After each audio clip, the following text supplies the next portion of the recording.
Hello दोस्तों, हमारे channel Durga Hindi कहानियाँ में आपका स्वागत है। हमारी आज की कहानी है काला जादू करने वाली आंटी की सच्चाई जानकर पड़ोसी के होश उड़ गए। क्या बकवास कर रही हो रूपा? मैं नहीं मानती ऐसी दकियानुशी बातों को।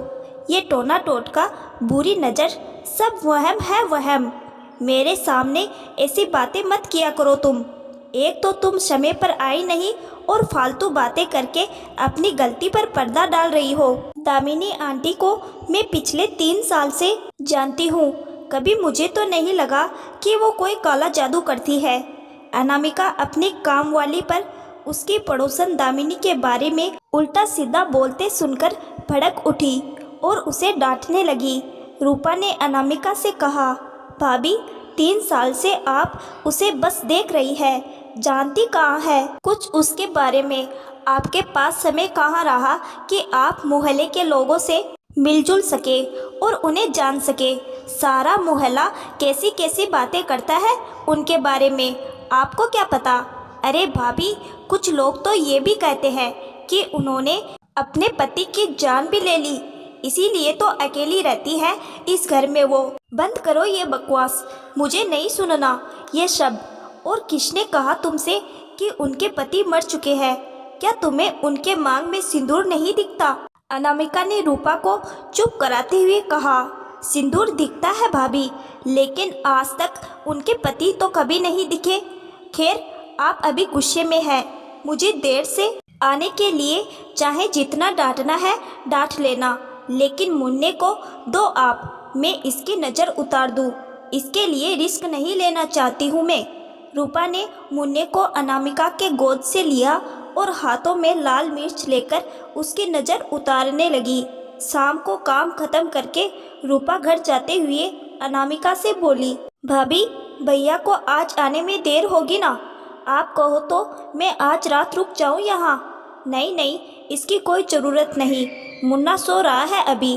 तेरे भैया भी देर से ही सही, लेकिन आ जाएंगे। तू घर जा, परसों एक और इंटरव्यू है, उसकी तैयारी करनी है, तो बस आज की तरह धोखा नहीं देना। अनामिका ने रूपा से कहा। घर में रूपा के जाने के बाद पूरी शांति थी। मुन्ना भी शाम से ही सो रहा था। अनामिका लैपटॉप लेकर मुन्ने के बगल में बिस्तर पर बैठ गई। आज पास के किसी ऑफिस में उसका इंटरव्यू था, लेकिन प्लान के हिसाब से रूपा सुबह समय पर आई नहीं। कुछ व्यवस्था न हो पाने के कारण उसे मुन्ने को पड़ोस में रहने वाली दामिनी के घर छोड़कर जाना पड़ा। उसका सारा ध्यान मुन्ने पर था, जिस वजह से उसका इंटरव्यू कुछ खास अच्छा नहीं हुआ। अनामिका और राजेश की शादी 5 साल पहले हुई थी। 3 साल पहले जब अनामिका प्रेग्नेंट थी तब वो लोग इस घर में शिफ्ट हुए थे। दुर्भाग्यवश प्रेगनेंसी के कुछ ही महीनों के अंदर अनामिका को किसी कंपटीशन के कारण अपना बच्चा खोना पड़ा था। उसके बाद अनामिका ने खुद को ऑफिस के कामकाज में पूरी तरह से व्यस्त कर लिया था। राजेश भी अपने काम में काफ़ी व्यस्त रहता था। पिछले साल जब अनामिका फिर से प्रेग्नेंट हुई तब उसने 6ठे महीने में अपनी नौकरी से इस्तीफा दे दिया और डिलीवरी के लिए अपने मायके चली गई। इस बार भगवान की दया से सब कुछ अच्छा रहा। 10 महीने पहले मुन्ने के जन्म के बाद वह अपने इस घर में आई। उसने सोच रखा था कि जब तक मुन्ना साल भर का नहीं होगा तब तक वह नौकरी दोबारा नहीं ज्वाइन करेगी। मुन्ना अब साल भर का होने जा रहा था। अनामिका ने नौकरी के लिए अप्लाई करना शुरू किया। रूपा पिछले कुछ महीनों से अनामिका के घर काम कर रही थी। वह मुन्ने का बहुत अच्छे से ध्यान रखती थी।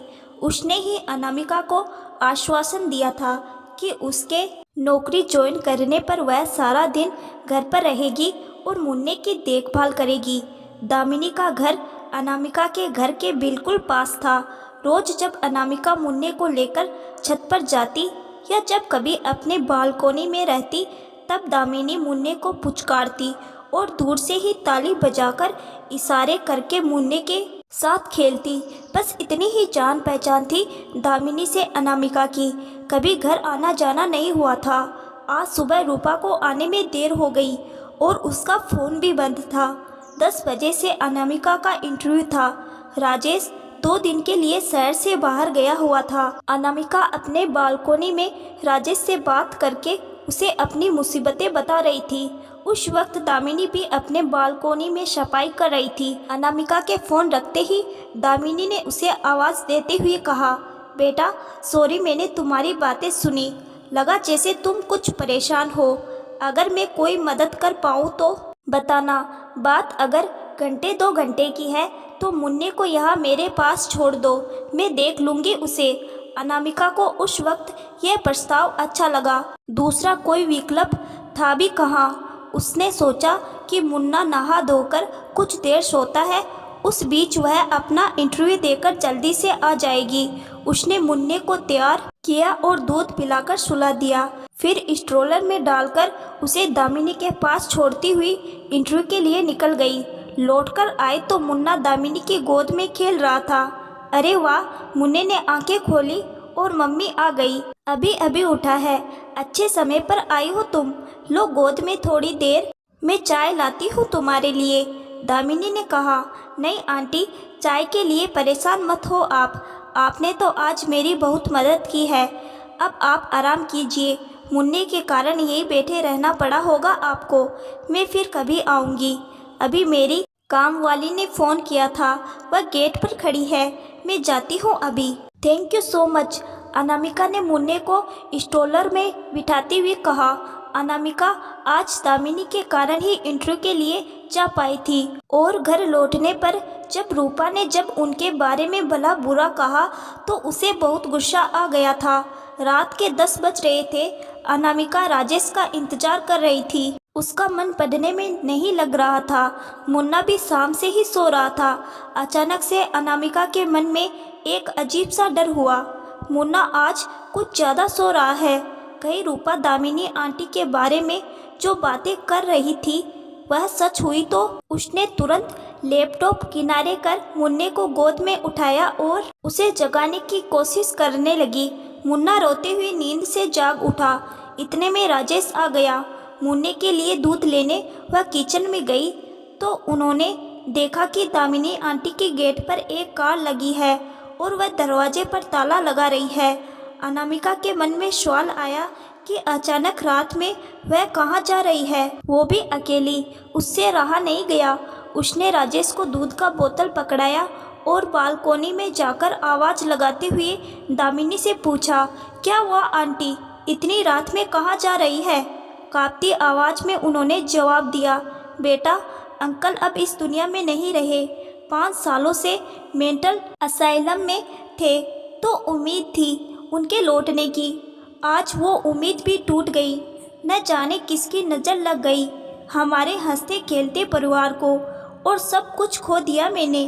5 साल से यहाँ रहकर तपस्या कर रही थी, जैसे कि एक दिन भगवान मेरी सुन लेंगे और ये ठीक हो जाएंगे, लेकिन सब खत्म हो गया आज। इतना कहकर वो रो पड़ी। कोई नहीं था उनके पास उस समय। अनामिका से उनकी हालत देखी नहीं गई। उसने अंदर जाकर राजेश से कहा कि वह मुन्ने का ख्याल रखे और वो दामिनी के साथ चल पड़ी। रास्ते में दामिनी ने अनामिका को अपने जीवन की दुख भरी कहानी सुनाई। दामिनी ने एक कार एक्सीडेंट में अपना जवान बेटा खो दिया था। इस सदमे से उनके पति के मस्तिष्क पर ऐसा गहरा सदमा लगा और उनकी हालत ऐसी बिगड़ी कि उन्हें घर पर रखना असंभव हो गया। उनके इलाज के लिए दामिनी उन्हें इस शहर लेकर आई और किराए के इस मकान में सिर्फ इसलिए रह रही थी ताकि समय समय पर उनसे मिल सके। आखिर उनके अलावा था ही कौन उनका। मोहल्ले वालों ने तो बिना कुछ जाने समझे उनके बारे में अफवाहें उड़ा दी, पर उनके दर्द का पता शायद ही किसी को था। दोस्तों, क्या किसी के बारे में बिना कुछ जाने ऐसी अफवाहें उड़ाना सही है?